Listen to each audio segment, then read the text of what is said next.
What's up, YouTube? It's the Action Figure Grader coming back to you with a quick video. I wanted to do a walkthrough of all of the Darth Vader bootlegs in my collection.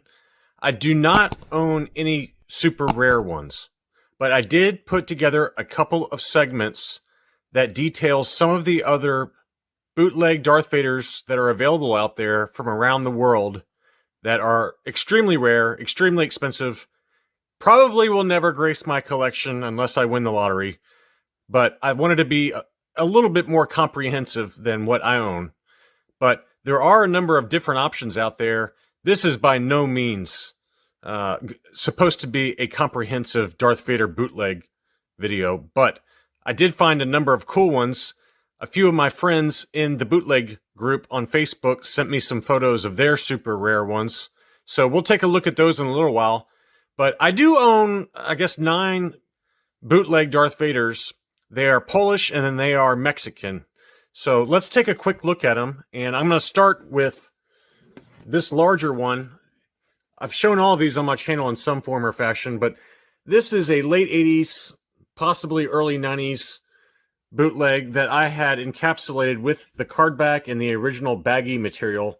This is not sealed, but it is a very cool bootleg. It's about 5 inches or so in height, and it comes with a Lion-O Thundercats red sword. There is one other one that I'll show you in a second that came in this line, and the sword can come in either red, yellow, or green on this card back.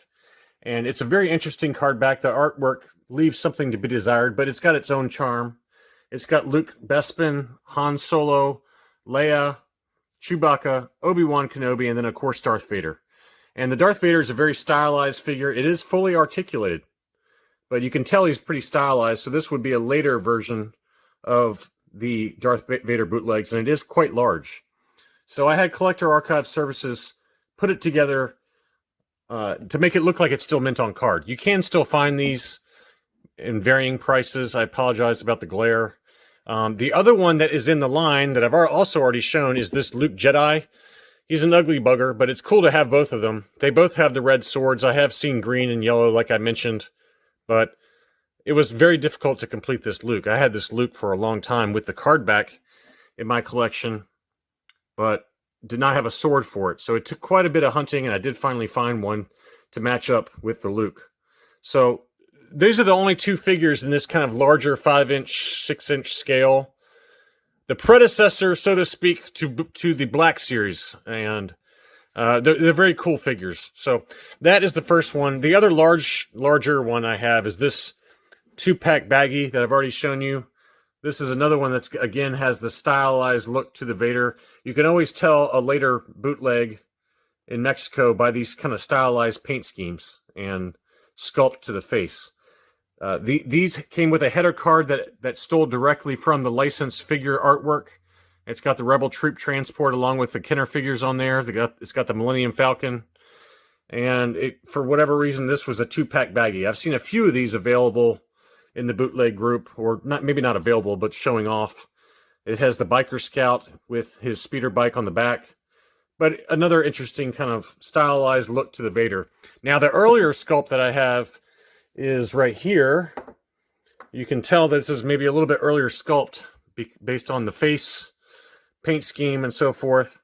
The paint's kind of worn off, but it's got a plain black saber. I've seen ones with a floppy saber. I've seen static bootlegs without any articulation that are neon yellow. There are countless and countless bootlegs available from Mexico from the 80s and 90s, but this is probably, I would argue, kind of a mid-80s bootleg. And but pretty cool. It's got the cape and everything, so very interesting. And then let's see, the other Mexican is this one. This was UKG graded. Again, you can tell by the paint scheme that this is probably, they didn't know the date on this one. They put no markings, but if I had to guess, this is probably a 90s bootleg, very similar to this one, but has much more stylized paint. So you could argue it possibly is even the same bootleg manufacturer just based on the saber. But very interesting to see. And then let's see, the last Mexican I have is this one. This is a very interesting one. They use this mold quite a bit. I've even modern kind of customs, they reuse this mold, and they sell them out there in kind of a clear, like neon colors, plastic, clear see-through. But this is a clear plastic that has been painted. Again, it probably is a fairly, if I had to guess, it's probably a late 80s or early 90s based on the paint, but a very cool one. Vader looks kind of angry there. He looks like he's getting ready to, you know what he looks like? He looks like a Kingpin's enforcer going to collect money at a store that has not paid their gangster tax. So he's got his baseball bat and he's like, I will choke you. I will choke you. But it's a pretty cool bootleg. I'm glad I added that one. I've had these for a number of years, some of them. Okay, and then last, before I switch over to some of the other rare bootlegs with some photos from friends, I've got this one. This one, I believe, is a first gen. Yeah, this is a first generation Vader without the cape. But you could tell, I knew this was immediately that this was a first gen because the cone, it has cone shaped sockets in the arms and legs, as I've mentioned in the past. The arms and sockets pop out super easy. So it is a first generation, but it looks very similar to the third generation, which is right here. So it's very similar, but this has a totally different socket type. So this was made later, you know, probably mid 1990s, but this was made kind of mid 1980s, 85, 86, 87, somewhere in there. But very similar, other than the sockets. I can't really, and the paint scheme around the chest apparatus, I can't really note any major differences other than that. So both of these feature the bootleg Biker Scout arms and legs, and unpainted other than the chest apparatus. So those are the first and third generation Darth Vader Polish bootlegs. And then I've got two unarticulated. There are a number of different unarticulated bootlegs. I have two of the more common ones. The variations that are expensive, instead of black rubber, you might see a gray, or I think I've even seen white and blues, maybe even a green. I don't have the Polish bootleg book out yet, or with me right now, but the differences with the black rubber revolve around the chest apparatus paint color scheme. It just depends on the day and the month of when they were made. And then the saber color. This one is a silver saber. And this one I had framed with the bootleg cape. He has a red saber. So, and then a totally different chest apparatus paint scheme than this one. So very possible that they were made in different factories or painted in different factories. Who knows? But otherwise very similar in style, just different paint scheme. And then this one has the cape. So very cool to have all these. And I'm going to go ahead and cut it now, and we'll go take a look at some of the other more rare Darth Vader bootlegs that are out there.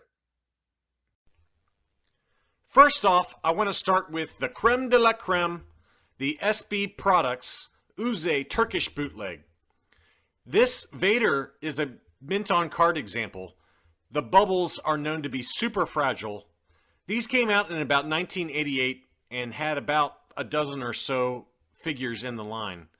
Carded examples are extremely expensive, and ungraded, loose, 100% complete, you're looking at about $1,700 or more for the Darth Vader.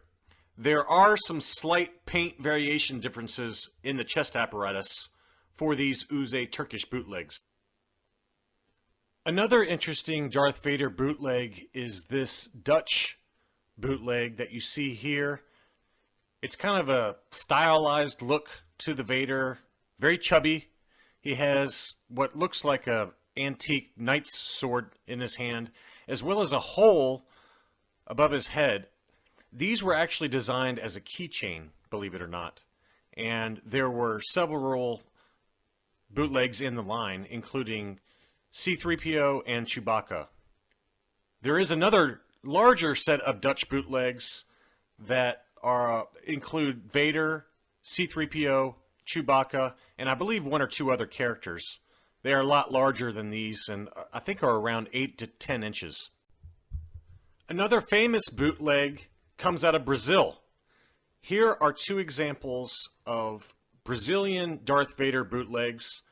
I want to make sure to say thank you to my friend Dylan. These are his examples, and he was nice enough to send me this photo of his two Darth Vader model trim bootlegs made down in Brazil.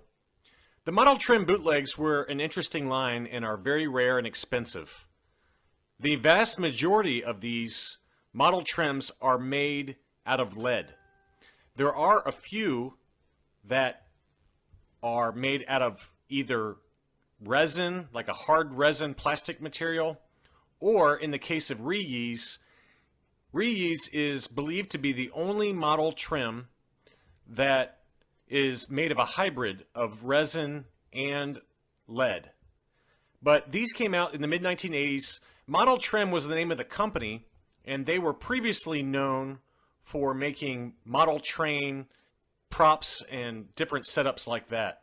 But when they saw a lack of Star Wars items in the Brazilian market in the mid-1980s, they did release a line of, I believe, about 34 Star Wars characters. There were some other kind of science fiction type characters, but they were mainly known for their Star Wars bootlegs.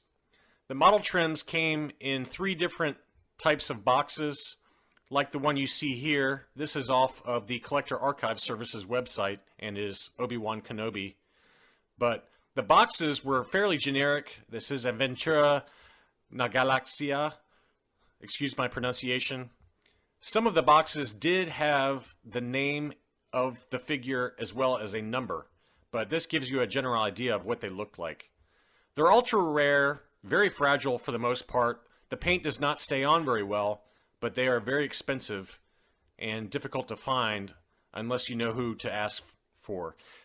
The Vader is difficult to find complete and can go for as high as $2,000 or more depending on condition and whether it is complete with his saber and cape and box. But I thought it was important to show another rare example of a Vader bootleg here. Finally, before we end the video, I wanted to finish off with the Hungarian bootleg Darth Vader. Here is a carded example. I love the card art and the colors. There were several different colors available for these Hungarian bootleg card backs. The bubble is stapled to the card and the figure is inside. The bubbles are super fragile. I want to say thank you to my friend Jim, who has put together an incredible run of Hungarian bootlegs. He has all of them except for Boba Fett, so I know he's working on that one next year. But he has both the open-handed Vader as well as the closed-handed Vader. This open-handed example features a 100% complete figure with the cape as well as the very hard to find saber. The accessories for these Hungarian bootlegs can go for several $100s, and the Vader saber is particularly expensive. There was also a closed hand Vader that did not have a slot for the lightsaber. And here is that example here, also in Jim's collection. So there are 2 different variants for the Vader, excluding paint application differences. But I wanted to say thank you for watching, and we're going to go ahead and end, as I usually do, with a video tribute to the Polish and Mexican Darth Vaders in my collection. I hope you enjoyed this look at all of the different Vader bootlegs that are out there. This video is by no means complete, but I thought that it was important to show some of the other rarer examples that are available around the world that are not in my collection, and hopefully one day they will be. Thanks again for watching.